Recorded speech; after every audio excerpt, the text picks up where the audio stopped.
বাবা বুদ্ধিশ্বর মণ্ডল পেশায় শ্রমজীবী, মা টুকটুকি মণ্ডল বিড়ি বাঁধেন। বড়ই অভাবের সংসার। দক্ষিণ ২৪ পরগনার কুলতলিতে বাস এই মণ্ডল পরিবারের। বুদ্ধিশ্বর টুকটুকির একমাত্র সন্তান পল্লবী। ছেলেবেলা থেকে লেখাপড়ার প্রতি প্রবল ঝোঁক তার। জামতলা ভগবানচন্দ্র হাই স্কুলের শিক্ষকদের কাছেও খুব স্নেহের পাত্রী। তবে লেখাপড়া করার জন্য নির্দিষ্ট সময় ছিল না, কেননা মায়ের সঙ্গে বিড়ি বাঁধার কাজে হাত লাগাতে হতো প্রায়ই। যখন যতটুকু সময় পেয়েছে পল্লবী তখনই লেখাপড়া করেছে। পড়াশুনোয় কোথাও কোনো অসুবিধা হলে প্রিয় ছাত্রীকে সাহায্য করতে এগিয়ে এসেছেন স্কুলের শিক্ষকরা, আর তাতেই উচ্চ মাধ্যমিকে কৃতিত্বের সঙ্গে উত্তীর্ণ পল্লবী। জামতলা ভগবানচন্দ্র হাই স্কুলের ছাত্রীদের মধ্যে সেরা ফলাফল তারই, প্রাপ্ত নম্বর ৪৪২। এবারে বাবা মা দিতে পারে, আমি এটা জানতাম যে আমি যেখানে ভালোভাবে পড়বো আমার সেখানে হয়ে যাবে। আমি সেই জন্য ২৫০ টাকা দিয়েও যে কোচিংয়ে আমি পড়তাম, সেই কোচিংয়ে মাস্টারমশাইরাও খুব ভালো ছিলেন। ওরা যে টাকা দিতেন আমি তারপরে এবার আমি ঠিকঠাকভাবে পড়ে নিয়েছিলাম বলে আমার এক্সট্রা কোনো মাস্টারও লাগেনি। আমি ওইভাবে পড়ে আমার হয়ে গেছে। স্কুলের মাস্টারমশাইরা ওনারা পড়াতেন, এবারে আমি পাঠশালায় তো পড়তাম, এবারে যে টাকা আরও ডাউট থাকতো আমি স্কুলে জিজ্ঞাসা করতাম, বলে দিত স্যার ম্যাম। আগামী দিনে নার্স হওয়ার ইচ্ছা রয়েছে পল্লবীর। সরকারি প্রতিষ্ঠানে ভর্তি হতে আগ্রহী সে। আগামী দিনে তো আমার একটা ইচ্ছে যে আমি নিজের পায়ে দাঁড়াবো, যেহেতু আমি একজন মেয়ে, আমি চাই যে আমি স্বাবলম্বী হতে চাই।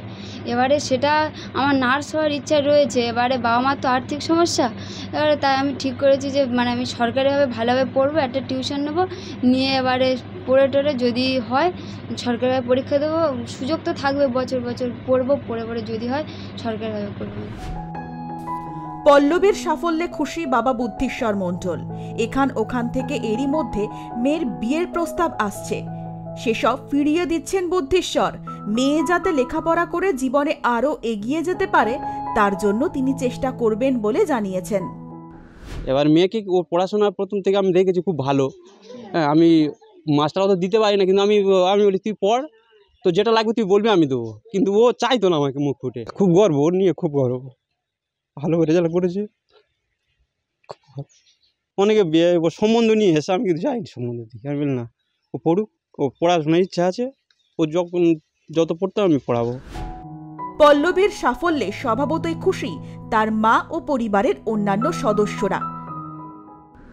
পড়াশোনা নিয়ে ও খুব সবসময় আগ্রহ, পড়াশোনা করার খুব ভালো, পড়াশোনা করতে ভালোবাসে। আমরা বললেও পড়াশোনা করার কোনো সময় ও যে মানা করলে যে পড়াশোনা করবে না তা নয়, সারাক্ষণ পড়াশোনা নিয়ে ব্যস্ত থাকতো।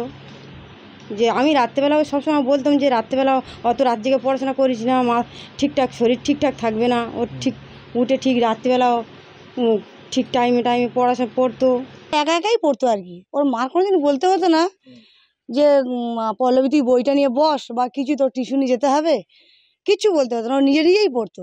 আর শীতকালের বেলা ও কোনোদিনে যেন হয়তো কোনোদিন পড়ার চাপ থাকতো যে আজকের আমার পালাপোষটা গায়ে দিয়ে শুলে হবে না, শুলে ঘুমিয়ে পড়বো, যার জন্য ও আমি শুধু জামা গায়ে খালি গায়ে ঘুমিয়ে পড়তো। শীত লাগলে আবার উঠে তাড়াতাড়ি পড়তে পারবে। প্রত্যেক দিন পরীক্ষার সময় রোজ ওর 12টা 1টা 2টো পড়তেই হবে। দক্ষিণ ২৪ পরগনার গোসাবার কুলতলি অতি প্রান্তিক এলাকা। সেখান থেকে পল্লবীর এই সাফল্য আজ সকলের মুখে মুখে ঘুরছে। আগামী দিনে পল্লবী জীবনে চলার পথে আরও এগিয়ে যাবে, আশাবাদী নিকটজনেরা। Bureau report, hi news network.